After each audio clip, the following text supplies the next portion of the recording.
Have you ever felt like you're living on autopilot, just surviving while something inside you screams for a change you don't know how to make?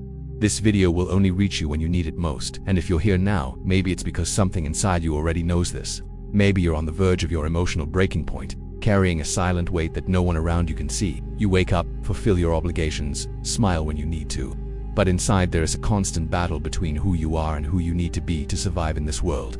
There comes a point in every human being's life when fear ceases to be just a feeling and becomes a prison. You start avoiding difficult conversations, postponing important decisions, stifling your true desires because the risk of facing the truth seems too great. And the more you run away, the more trapped you feel, paralyzed by an anxiety that has no name or logical explanation. Have you ever experienced this? That feeling of silently destroying yourself from the inside, as if each day were just another brick in the wall you build around yourself. Carl Jung, one of the greatest psychologists in history, discovered something disturbing about human nature. What you are avoiding is exactly what you need to face. He called this shadow integration, the process by which we become whole by embracing precisely what we reject in ourselves. And here is the uncomfortable truth that few dare to admit: you are not afraid of failure, rejection, or loneliness. You are afraid of discovering who you really are when all the masks fall. You are afraid of the power that exists within you and what that power would demand of your life. Stay with me until the end, because what you're about to discover could completely change how you see your own suffering. There is a fundamental difference between people who live at the mercy of their emotions and those who master the psychology of coldness and emotional control. And that difference isn't in the absence of feelings, but in the absolute control over them. Truly cold people were unborn insensitive. They went through the fire of transformation and decided they would never again be held hostage by their own fears.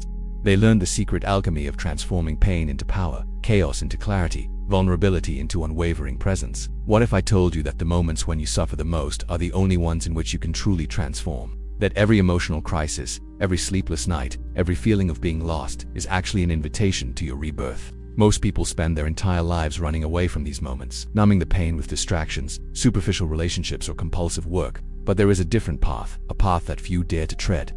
It is the path of individuation, where you descend into the hell of your own psyche to emerge as someone completely new. Someone who no longer needs external approval because they have found their own inner authority. Someone who does not fear judgment because they have already faced their own demons and survived. Your real life hasn't begun yet. It's waiting on the other side of your fear, on the other side of this paralysis that keeps you small and safe. And what you're about to discover in the next few minutes could be the first step on that journey. Before we continue, I need to ask you an important question. Are you feeling this right now? That feeling that finally someone is talking about what's really going on inside you, without filters, without false promises of instant happiness. If this topic resonates with you, leave a comment below about what has touched you the most so far.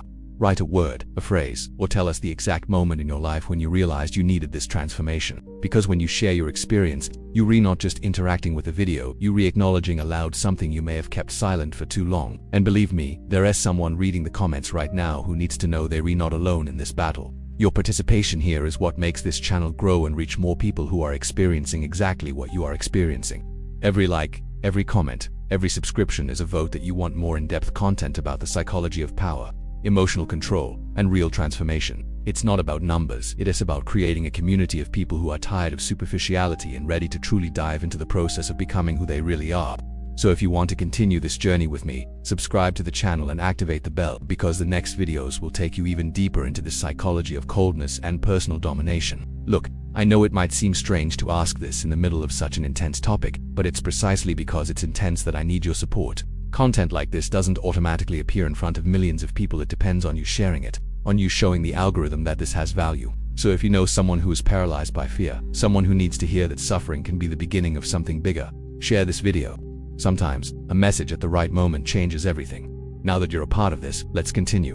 Because what comes next is where the transformation truly deeper into the subject. Because there's something happening behind the scenes of your psyche that you've probably never consciously noticed.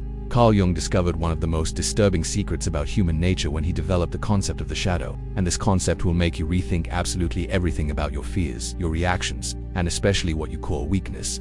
The shadow is just an abstract theory of psychology. It's the hidden map of everything you've rejected in yourself throughout your life. Every time you felt anger and pretended to be okay, every time you wanted to scream but smiled, every aggressive impulse, every selfish desire, every dark thought you pushed under the rug of consciousness, all of that accumulated in a region of your mind that Jung called the shadow. And here is the truth that few psychologists have the courage to say with this clarity: everything you reject in yourself gains power over you. When you deny a part of who you are, when you say, "I'm not like that, I would never do that," Those emotions don't belong to me. You're not eliminating those characteristics, you're feeding them in the dark. The shadow grows silently, becoming stronger and stronger, until at some point in your life it explodes in ways you can't control. That disproportionate anger you feel in trivial situations, that paralyzing fear that has no logical explanation, that unconscious sabotage that destroys your own achievements, all of this is the shadow asking to be seen, integrated, recognized as part of you. Your fear isn't a personality flaw, it's a beacon pointing exactly where you need to look. Think about it. Why do certain situations paralyze you while other people navigate the same circumstances with ease? Why do certain decisions cause you unbearable anxiety? Because you're not just avoiding the external outcome, you're running from your own strength. That's right. You read correctly. You're not afraid of failure. You're afraid of discovering who you truly are when you stop hiding behind excuses, justifications, and the secure identity you've built to be accepted by others. There's a powerful metaphor that perfectly illustrates this dynamic. Imagine you've spent your entire life believing you're a fragile, gentle person, incapable of confrontation. That's your conscious identity, the persona you show to the world. But buried in your shadow lies a fierce warrior, someone capable of brutal decisions, calculated coldness, and absolute assertion of their own will. As long as you continue to reject this part of yourself, it will manifest in distorted ways, perhaps as aggressive passivity, perhaps as sudden emotional outbursts, perhaps as a constant feeling of powerlessness in the face of life. But the moment you recognize that this strength is also yours, that you have the capacity for both gentleness and relentless firmness, something magical happens. You stop being a hostage to your own internal contradictions. This process that Jung called individuation is precisely this journey of becoming whole. It's not about becoming perfect, enlightened, or free from conflict. It's about integrating everything you are, including and especially that which you fear most in yourself. Most people never make this journey because there's a gigantic emotional price involved. You need to look at your own demons and admit, this is also me. That manipulative part exists. That selfish part exists. That part that would be capable of cruel decisions if necessary to survive it exists. And when you finally stop running from these uncomfortable truths, something extraordinary happens. You gain access to the power that was locked there.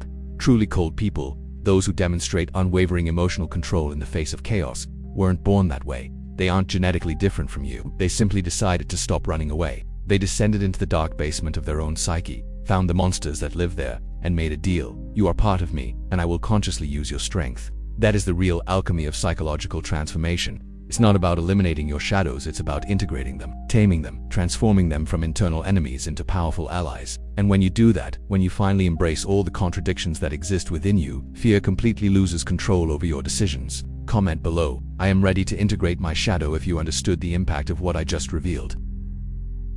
But recognizing that your shadow exists is only the first step on this journey. The great revelation that transforms everything happens when you understand that your suffering is not a manufacturing defect, not a sign that something is wrong with you, it is the raw material for your transformation. This goes against everything that modern culture tries to sell you. We live in an age obsessed with eliminating discomfort, numbing pain, seeking instant happiness as if it were a product you can buy off the shelf. But medieval alchemists, and later Jung, when he studied alchemy as a psychological metaphor, discovered something profound. You don't eliminate lead to find gold. You transform lead into gold. The pain you feel now, this anguish that seems to destroy you from the inside, is the raw material you will use to forge a completely new version of yourself. Let me explain how this alchemical process really works, because it's not magic or positive thinking. It has a precise method that anyone can apply if they have enough courage to face their own truth. The first phase is recognition, and this is where most people fail before they even begin. To recognize means to stop denying what you are really feeling. It means looking at that anger, that fear, that deep sadness, that feeling of inadequacy, and saying aloud, this exists within me now. Not minimizing it by saying, oh, everyone feels this. Not rationalizing with philosophical explanations. Not pretending everything is okay when it's not. Simply acknowledging the raw truth of what is happening behind the scenes of your emotional experience. This seems simple, but it goes against all the defense mechanisms you've built up throughout your life to avoid discomfort. When you finally manage to recognize what you're feeling without judgment, something interesting begins to happen. You enter the second phase, which is distant observation, and this is where the real alchemy begins. Distant observation means training your mind to see your emotions as data, not as absolute truths. It's as if you create an internal space between yourself and your emotions, where you can examine them with scientific curiosity instead of being swept away by them. When you feel anger, instead of being the anger, you become the one observing the anger. You notice, interesting, my body is reacting with muscle tension. My breathing is accelerated. My thoughts are generating narratives of injustice. You are not suppressing the emotion. You are creating enough distance not to be dominated by it. This ability to observe from a distance is precisely what separates people who live on emotional autopilot from those who demonstrate composure and absolute control in high-pressure situations. Because here's the truth nobody tells you: composure isn't about not feeling. It's about feeling everything and consciously choosing what to do with it. The most powerful people you know aren't emotionless robots. They've simply developed the capacity to feel fear and act anyway, to feel anger and respond strategically instead of impulsively, to feel pain and transform it into determination. That's the fundamental difference. They don't deny their emotions. They observe them like a general observes the battlefield with total attention, but without being consumed by the chaos. And then we arrive at the third phase, which is redirection. This is the practical part where the transformation truly happens. Redirection means taking all that intense emotional energy circulating within you and consciously channeling it into productive action. You know that paralyzing anxiety you feel? It's pure energy, concentrated fuel waiting to be used. Most people waste this energy on worry, mental rumination, and compulsive behaviors. But when you learn to recognize the emotion, observe it from a distance, and then redirect your energy, you gain access to a power you never imagined existed. That anger transforms into relentless motivation to change your situation.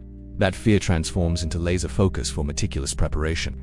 That sadness transforms into emotional depth that connects you with greater purposes. The impact of this mindset shift is absolutely revolutionary.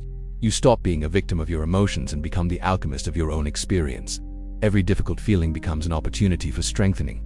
Every emotional crisis becomes a laboratory where you practice these three phases. And over time, with conscious repetition, you develop something that the people around you will notice but won't be able to explain: an unwavering presence, an ability to remain centered when everyone around you is panicking, a coolness that is not indifference but absolute mastery over your own inner energy. Write this down. I choose to transform my pain. If you understand now, I need to be brutally honest with you, because it would be irresponsible of me to show you the path to transformation without preparing you for the real price you will pay. There's an entire industry selling effortless change, painless growth, power without sacrifice. But the hidden truth behind all genuine transformation is that individuation hurts. It hurts in a way that few dare to admit. It's not a physical pain you can medicate. It's not temporary suffering that passes after a few days. It's the existential pain of watching a version of yourself die that you spent years, maybe decades, carefully building. That ego you fed with external approval. That secure identity that protected you from the world. That persona that guaranteed your social place. All of that needs to die so that something new can be born. And when I say die, I'm not using a poetic metaphor. I'm talking about a real psychological process where you'll look in the mirror and no longer recognize who's on the other side. You'll question absolutely everything you believed about yourself. Those stories you told yourself about who you are, those roles you played to keep people comfortable around you, those masks you wore to hide your true nature, all of that will begin to crack, crumble, reveal the emptiness behind the facade. And this moment, which Jung and mystics call the dark night of the soul, is the most dangerous and most important period of the journey. It's when you're in the middle of the process, after destroying the old but before building the new. It's when you feel completely lost, questioning whether you made the right decision, whether you should have stayed in your comfort zone even though it was slowly suffocating you. Let me tell you exactly what you'll need to sacrifice, because nobody talks about it clearly. First, you'll lose social approval. People who knew you one way will find your change strange. They'll question you. They'll subtly try to pull you back to the version of you they knew and felt comfortable with. Some relationships will end, not because of dramatic conflict, but simply because you no longer resonate on the same frequency. Those friends who shared your complaints will now feel threatened by your change. That family that loved you within a specific role will resist your evolution, and you'll have to make the hardest decision: continue growing even if you lose people along the way, or return to the comfortable prison of others' approval. Secondly, you'll need to abandon false identities that have likely become your comfort zone. That story about being a victim of circumstances, that narrative that you have no choice, that limiting belief that you are incapable of certain achievements, all those comfortable lies need to be thrown away. And the impact of this is terrifying, because those false identities protected you from total responsibility. While you saw yourself as a victim, you didn't need to take charge of your life. While you believed you had no choice, you didn't need to face the weight of difficult decisions. But when you integrate your shadow, when you recognize your true power, you completely lose permission to hide behind excuses. You become solely responsible for everything that happens to you from now on. There's a hard truth that needs to be said unfiltered. You will only have control over your life when you stop needing it to be easy. Most people spend their entire lives seeking the path of least resistance, avoiding discomfort, running away from difficult decisions. And then they wonder why they feel powerless, why life seems to happen to them instead of for them. The answer lies precisely in this constant search for ease. Real control, that kind of personal mastery that radiates presence and power even in silence, only comes when you voluntarily embrace the difficult, when you stop complaining about circumstances and start forging circumstances, when you stop waiting for ideal conditions and create excellence within chaos. Whoever masters themselves masters any external situation. This isn't motivational self-help, it's a proven psychological law. When you develop absolute control over your emotional reactions, when you master your impulses, When you train your mind to remain focused, even under extreme pressure, the external world completely loses the power to destabilize you. People around you will try to manipulate you emotionally and will fail. Crisis situations will arise, and you will respond with strategic clarity while others panic.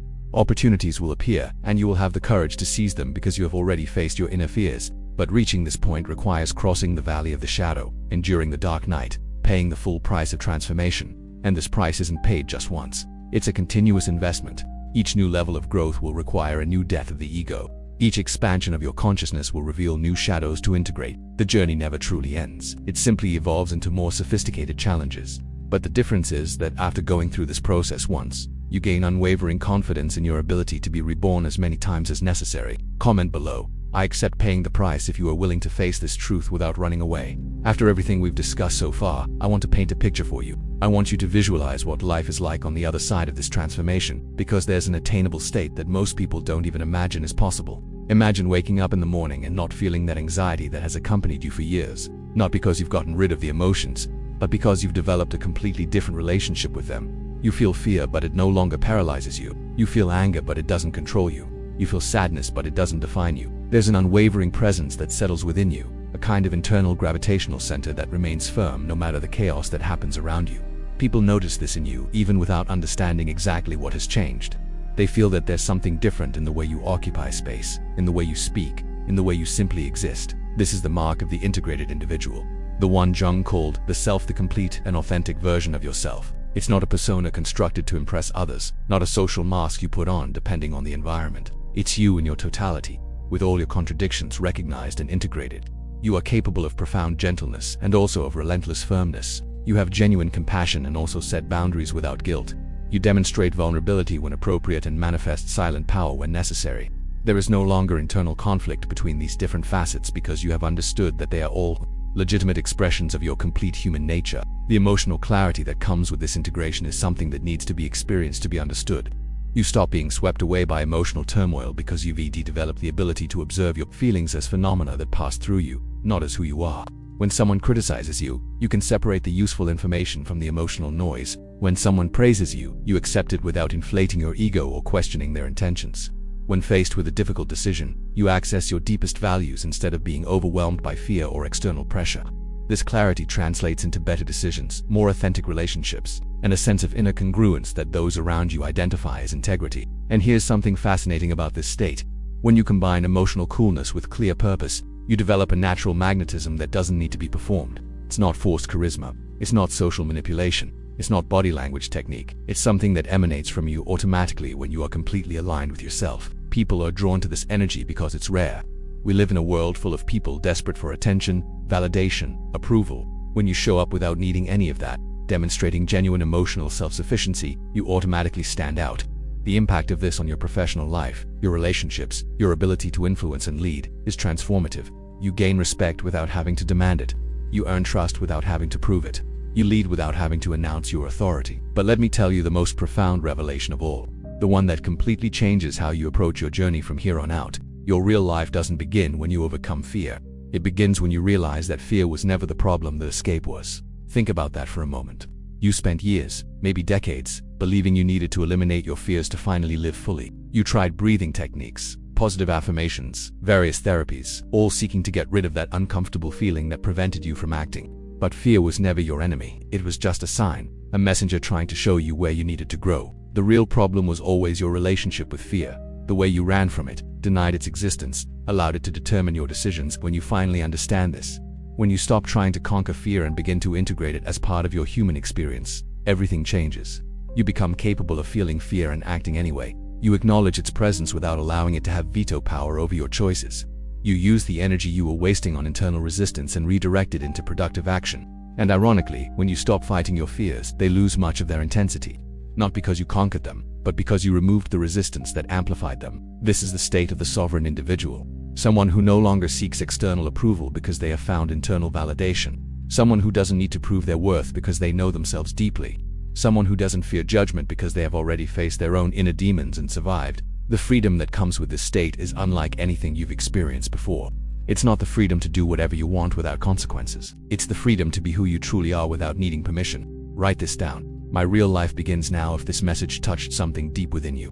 And look, If everything we've talked about so far resonated with you, if you felt that finally someone is telling the unfiltered truth about what it really means to transform your life, I've prepared something that can help you even more on this journey. It's supplementary material that I put together especially for those who have made it this far and are taking this seriously. It's not abstract theory. It's something direct and practical that can save you years of confusion trying to apply these concepts on your own. I've left the link below in the video description.